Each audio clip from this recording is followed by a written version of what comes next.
मंदिरांमध्ये वेगवेगळ्या आकारात हे विशिष्ट कोरीव काम तुम्ही पाहिलंच असेल. याला पूर्ण कुंभ किंवा कलश म्हणतात. नमस्कार. आजच्या कार्विंग टॉक्समध्ये आपण याच पूर्ण कुंभाबद्दल जाणून घेणार आहोत.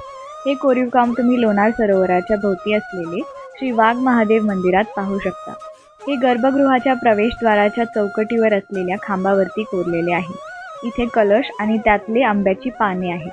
हिंदू धर्मात पूर्ण कुंभ हा उपासनेचा एक आवश्यक भाग आहे. कलश हे पृथ्वीचे प्रतीक आहे. पाणी हे त्या आदिम पाण्याचे प्रतीक आहे ज्यातून संपूर्ण सृष्टीची उत्पत्ती झाली. पाण्याव्यतिरिक्त भांड्यात जे जाते ते प्रदेशानुसार बदलते.